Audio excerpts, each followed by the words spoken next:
محترم سامعین، اللہ کے نبی سید عالم صلی اللہ علیہ وسلم نے ارشاد فرمایا خیرکم من تعلم القرآن وعلمہ، کہ تم میں سب سے بہتر لوگ وہی ہیں جو قرآن کو سیکھتے ہیں اور سکھاتے ہیں۔ محترم سامعین، اللہ کے نبی سید عالم صلی اللہ علیہ وسلم نے ارشاد فرمایا الماہر بالقرآن مع السبعۃ الکرام البررہ، کہ قرآن کا عالم جو ہے یہ بروز قیامت معزز فرشتوں کے ساتھ ہوگا۔ اور میرے نبی نے فرمایا قرآن مقدس کا ایک حرف پڑھنے پر 10 نیکیاں ملتی ہیں۔ اللہ کے نبی نے فرمایا قرآن کا ایک حرف پڑھنے پر 10 نیکیاں ملتے ہیں۔ فرمایا علم لیس بحرف بل الف حرف ولام حرف ومیم حرف۔ میرے نبی نے فرمایا میں نہیں کہتا کہ علم ایک حرف ہے، بلکہ الف ایک حرف ہے، لام ایک حرف ہے، میم ایک حرف ہے۔ تو پتا چلا جس نے علم کو پڑھ لیا، جس نے ان 3 لفظوں کو پڑھ لیا، تو اس کو 30 نیکیاں مل گئی اور اس کے 30 گناہ مٹا دیے جاتے ہیں۔ اور جس جگہ رب کے مقدس کلام کی، قرآن مقدس کی تلاوت کی جاتی ہے، وہاں پروردگار عالم رحمتوں کی بارش کا نزول فرماتا ہے۔ محترم سامعین، اللہ کے نبی صلی اللہ علیہ وسلم نے فرمایا کہ بروز قیامت جس نے قرآن کو دنیا میں پڑھا، یاد کر لیا، اپنے سینے میں محفوظ کر لیا، اس کے حلال کو حلال جانا، اس کے حرام کو حرام جانا، تو بروز قیامت اس کو ایسا تاج پہنایا جائے گا،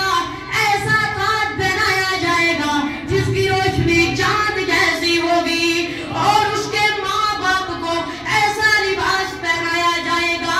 ایسا لباس پہنایا جائے گا کہ جس کے مقابلے میں دنیا کی کوئی حقیقت نہ ہوگی۔ اس حافظ و قاری کے ماں باپ کہیں گے ہمیں یہ لباس کس وجہ سے پہنایا گیا ہے، تو ان سے کہا جائے گا تم کو یہ لباس تمہارے بچے کے قرآن پڑھنے کی وجہ سے پہنایا گیا ہے۔ کیا عظمت ہے قرآن کی۔ محترم سامعین،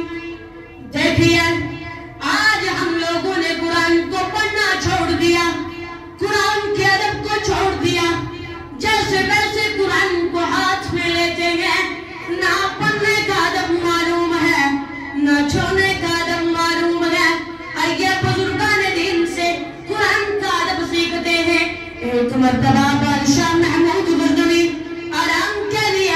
بستر پر تشریف لے جاتے ہیں، تو کیا دیکھتے ہیں کہ طاق میں قرآن مقدس رکھا ہوا ہے۔ تو آپ نے قرآن کو طاق سے اٹھایا اور دوسرے مکان میں رکھ دیا، خود آرام کے لیے واپس بستر پر لوٹ آئے۔ جب لوٹے تو آپ کے دل میں خیال آیا کہ میں نے اپنے آرام کے لیے قرآن کو دوسرے مکان میں رکھ دیا، یہ بھی ادب کے خلاف ہے۔ آپ نے قرآن کو دوسرے مکان سے اٹھایا، جہاں پہلے رکھا ہوا تھا وہیں پر رکھ دیا، خود آرام کے لیے دوسرے مکان میں چلے گئے۔ جب آپ کا وصال ہوا تو کسی نے خواب میں دیکھا کہ بادشاہ محمود غزنوی جنت کے باغ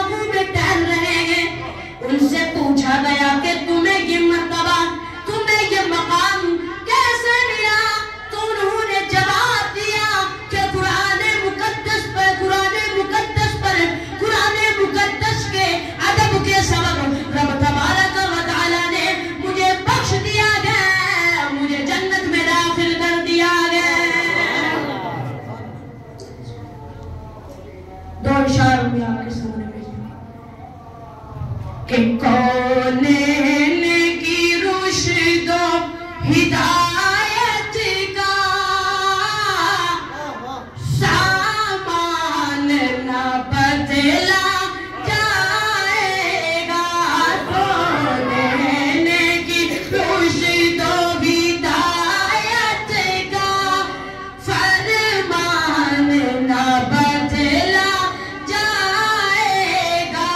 کونین کی رشد و ہدایت کا سامان نہ بدلا جائے گا اور بدلے کا زمانہ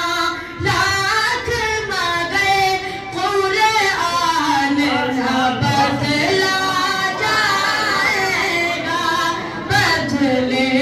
گا زمانہ لاکھ مگر قرآن نہ بدلا